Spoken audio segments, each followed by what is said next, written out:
Hello, everyone. Welcome to the Skull Session Recruiting Podcast brought to you by BuckeyeHuddle.com. I am Marc Givler. Got Tony Gerdeman here with me today of Buckeye Huddle. I believe making his Skull Session podcast debut, I think. So, um, anything goes wrong on this one, we'll blame the rookie. He's never done a podcast before. I don't think, Tony, right? You're not a big podcast guy.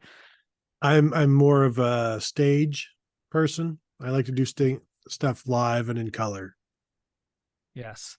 Commitment edition here. Jaylen McClain, four-star safety out of North Jersey, Seton Hall Prep, commits to Ohio State.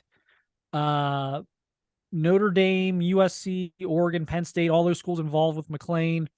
But coming out of this past weekend, he made his official visit to Ohio State.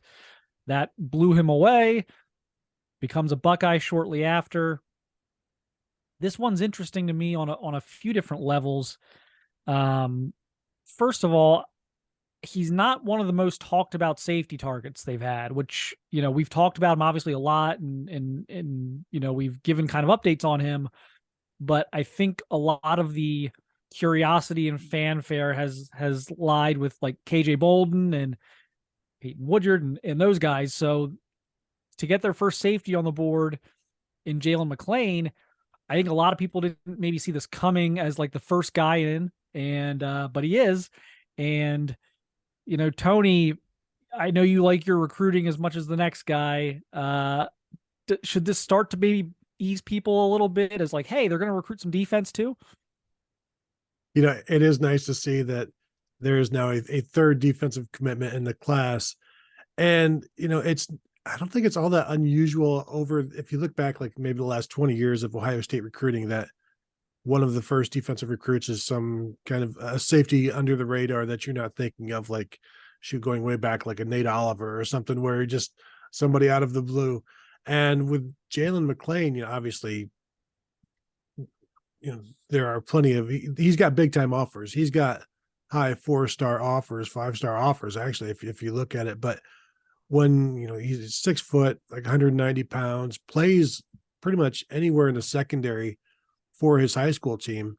So I'm interested in what you think, because I kind of see him as a nickel. Like I think he can do several different things, kind of like what Jihad Carter, they just brought him in from Syracuse, where he's a guy that can, if you need him play deep, he can play deep, because he's got cornerback experience, he's got slot experience, he's got deep safety experience. So this is a guy that brings versatility to the defense, and we know that's something they're always looking for. Yeah, no question. Has a lot of experience at corner, so the nickel position would make a lot of sense. It feels to me like they are transitioning that nickel position to more of a corner position than a third safety. That's just kind of what it feels like to me with what they're doing lately. McClain, very highly thought of in the New Jersey area. Reminds me a little bit. He's got a very similar profile coming out to Jordan Fuller. Jordan Fuller was a high school corner out of North Jersey, had a lot of big offers, was similarly rated coming out of high school. Had mostly, I think most people had him as like a low 4. Some people had him as a high 3. But a guy who had cover experience, a guy who was a very versatile high school player. Obviously, Ohio State's running a different defense now, so it's not quite the same asks that maybe were made of Jordan Fuller as kind of the quarterback of the defense for the Buckeyes there for a few years. But this one's interesting to me. High academic kid, smart kid. That shows on the field and just the different things he's able to do from a coverage standpoint. He's about 6 foot 190 right now, so he's probably not going to play too much more than that. Maybe get close to 200 pounds, but he's not going to be a 220 pound kind of throwback strong safety. But really physical kid though for his size, competitive. And I think while this caught some people off guard in terms of maybe like fans kind of paying attention to some of the 5-star guys they're in on and things like that, this has been a kid that Perry Eliano has been recruiting for a really long time and has been, in the take category for, I think, most of that time, certainly through the spring. So they get on the board here. It's a good start. Tony, I'm curious what you see out of the safety spots too, because we both saw spring practice. Does it feel like it's turning into more of a cover position, that nickel? Well, and they've tried some corners there as well, putting in Jair Brown, Ryan Turner getting some reps there. I wonder how much of that was because Jahad Carter got injured. I think he would have continued to play there more had he not been injured. But they did talk about that in the spring and wanting to get more coverage out there. But also, while we're talking about that, Sonny Styles has also repped at the quote unquote nickel, and it's a vastly different position when he is repping there than say when a Jair Brown or Tana McAllister or Cameron Martinez, and it's down a distance and it's opponent, and then you throw in like the Jordan Foley thing has caught me off guard here because that was a guy who for a while I think he might have even been listed like as an athlete and then as a corner, and I think he maybe lasted at corner for maybe half of a practice at Ohio State before he was shipped to safety, and the defense hasn't been right since he's been gone, and he was a guy that cleaned up on the back end, and you watch Jaylen McClain. He's a guy that is strong against screens. He's got some speed to him. Uh, not to make light of the Ohio State defense, but he also does a great job of catching people from behind, like right before they get into the end zone. He's a fast guy that can catch up with guys. But yeah, the coverage thing, I don't think you can ever de-emphasize that. That's why I'm fascinated to see how Sonny Styles gets utilized when he is at the nickel, which is then a Sam / strong safety type of thing.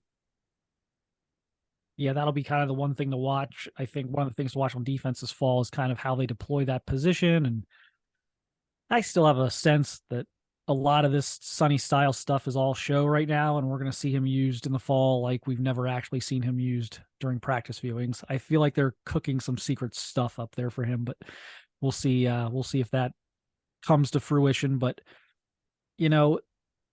really good win here. I mean, you beat Penn State for a New Jersey kid. You beat Notre Dame's done a great job in New Jersey over the years, especially with the private school kids. USC's in there. Sorry, Alex Grinch. Just a great list of schools. Oregon. I mean, you go even further down. Those were kind of like the schools he focused on. But Georgia offered, LSU offered, Michigan offered, Miami offered. Stanford, again, high academic kid, Tennessee, Texas A&M. I mean, this was a highly coveted safety prospect and a guy, again, that Perry Eliano kind of identified early. And I know the fanfare, and we're as guilty of it as anyone talking about KJ Bolden and Peyton Woodyard and all those guys. But this is a guy that has kind of flown maybe underneath the hype radar. But I think it's an excellent start.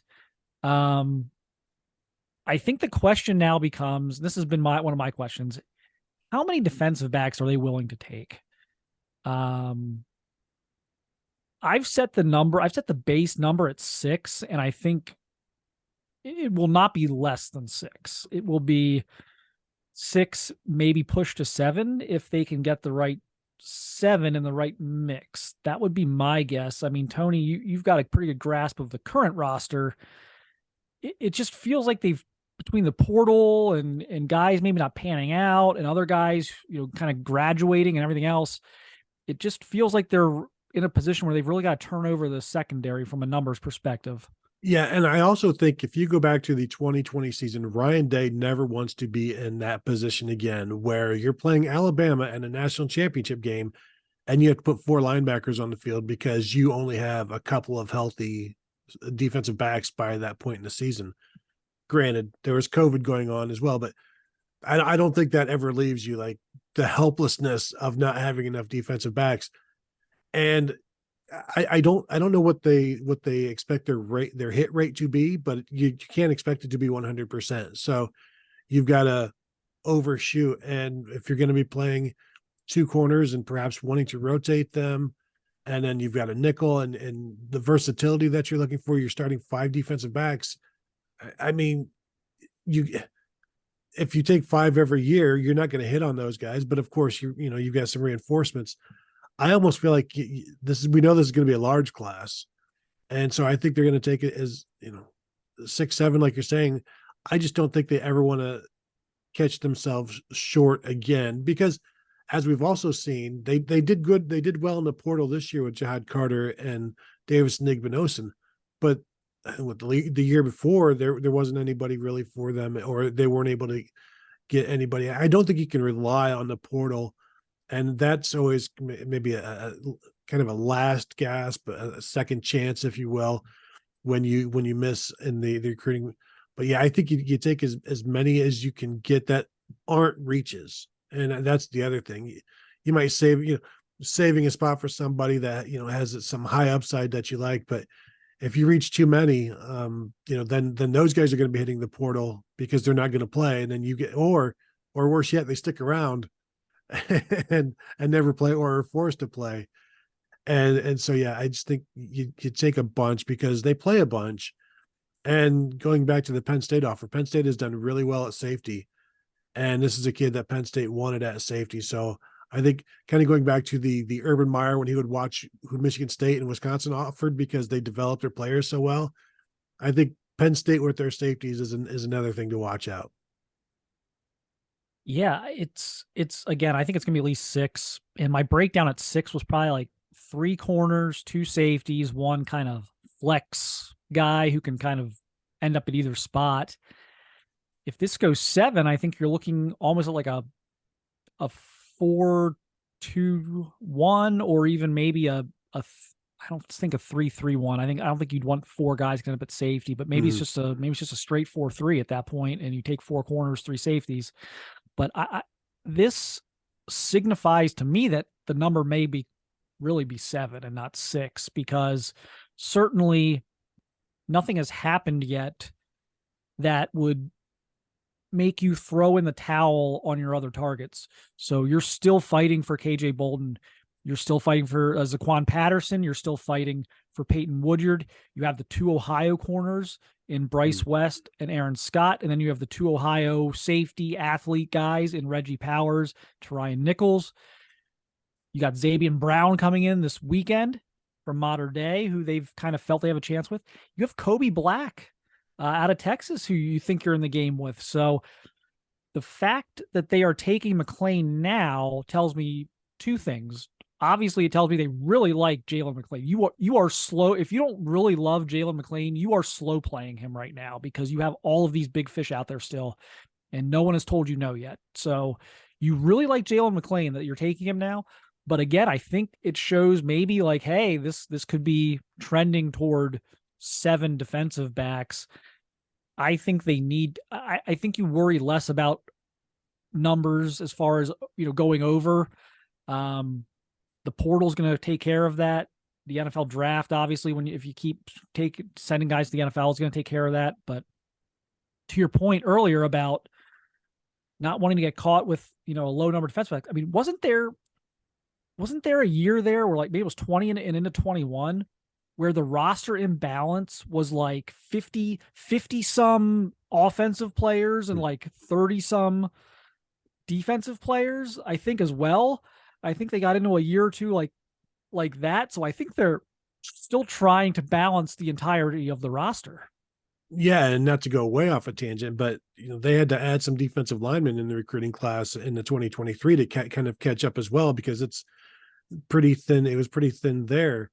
I think overall there was maybe like 33 or so players on defense in the spring, which is a little low, but it's been kind of low before. And so, yeah, you keep adding. And then, what's the worst thing to happen? You're at 6 and 2 5-star corners say they want on board. They want to come on board. So it's like, okay, we'll go to 8, because again, we every year we're talking about or being asked about how they're going to get down to 85. They always get down to 85. It's less of a concern than ever, because as I've said before, when the power was given to the players to leave whenever they want, that also took away the sympathy and the empathy for the players who kind of got pushed off, and their scholarships are given to somebody else because they've gotten the power. But now with power, some would say, comes great responsibility.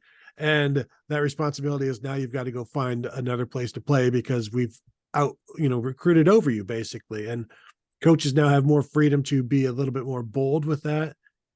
And yeah, the 15 years ago when oversigning was all the rage and there was reason to be upset about it. Now, like everybody has agency. And so there's less concern for the players because they can go do what they want.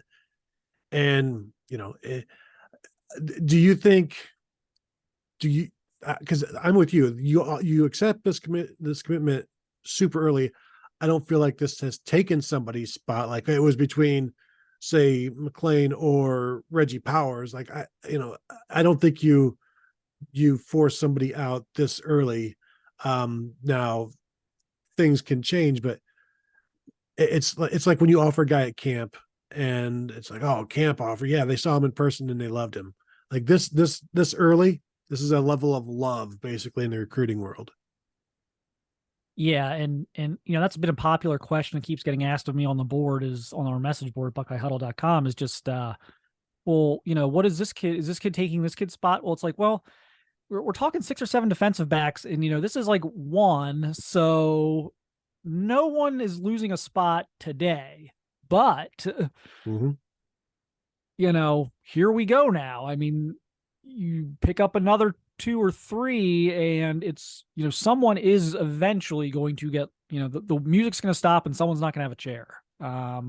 So they're able to, and the coaches will be able to use this to their advantage. Be like, look, we're taking this many and we took Jaylen McClain and we're going to take this guy and that guy and this guy. But, so if you want one of those 6 or 7 spots, you're going to need to jump in. And so I think eventually those conversations will be had here, probably toward the end of the month, maybe early July. But yeah, I don't think anyone lost their spot today, but we'll see how these official visits go with some of these other names. And yeah, like I said, right now, KJ Bolden's a big one. I can give a quick rundown on each of these guys, I guess. KJ Bolden's a big one. I still have that as an Ohio State Georgia battle.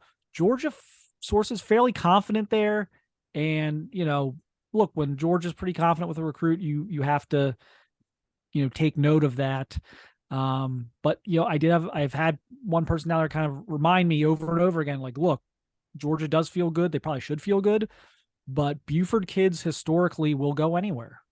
Buford, they do not have, for a school that's only about 45 minutes from Athens, they do not have a stronghold at Buford the way they do at some of these other programs in suburban Atlanta.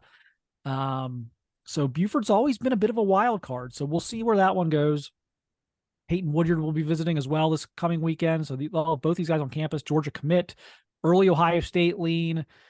Georgia kind of retook things, got the winter commitment. Now Woodyard's making a second visit since he committed to Georgia. Very familiar with the program. Ohio State, in my opinion, is in a great spot with his teammate, Kingston Viliamuasa, the linebacker.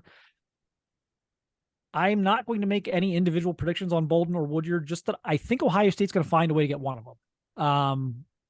Yeah. That's just kind of how I see it right now. How many defensive backs? We're talking about how many defensive backs Ohio State can take. Georgia already has like 3 of the top 6 safeties committed, and KJ Bolden isn't one of them. So, like, how much can you put at that position? Now, they also will run a nickel plenty, but at some point you've got to move on. Like they can't take everybody. Right. And at some point, kids are going to look at that and be like, maybe this is maybe my pass a little better over here. And we've seen that. We've seen the reverse of that with like receivers, where all of a sudden a 5-star receiver that maybe looks good for Ohio State, all of a sudden, a TJ Moore or a Micah Hudson, guys like that. We've seen others in past years, Troy Stellato. We've seen guys like this where it looks good for Ohio State early. And then Ohio State adds a couple of 5-stars at the position. It's like, maybe I'm going to go to Clemson, or maybe I'll go here. So this happens in reverse too. And it's one of those things I could see happening with Georgia this year is you can't possibly keep all of those guys happy. I think eventually one may look, whether it's an uncommitted guy looking to go somewhere else, or whether even it's a committed guy looking around saying, I don't know. I like this other school too. So let me just go there. So we'll see about that. Zaquan Patterson's actually on campus as we record this, out of Chaminade Madonna. I think a tougher pull out of Florida than maybe some of the other guys are on down there. But this is an unofficial visit. He did text me it's an unofficial, so it's not an official right now, which means he will be back for an official, we assume, at some point, probably this summer, if not maybe in the fall, which may be better for Ohio State if it's the fall. But so that's a good start. So again, you've got Bolden and Woodyard on campus this coming weekend. You've got Patterson on campus right now, doing an unofficial, and again, presumably returning for an official. So good spot to be in if you're Ohio State right now. So we'll see how this unfolds. We expect some more fireworks here in the next few weeks. Expect a lot of fireworks here in the next few weeks. So keep it locked in on BuckeyeHuddle.com for all your camp coverage, Ohio State camp coverage, all your recruiting updates and commitment updates. And like I said, we're gonna have some booms. In fact, we may have a really, really, really big 2025 boom soon, which maybe if you're on our message board at BuckeyeHuddle.com, you'll get a hint on that. But we will get back to work on the rest of the recruiting world going on right now with so much going on and with visits and everything else. And so just keep it locked in on BuckeyeHuddle.com. And thanks everyone for watching and listening, and we'll see you next time.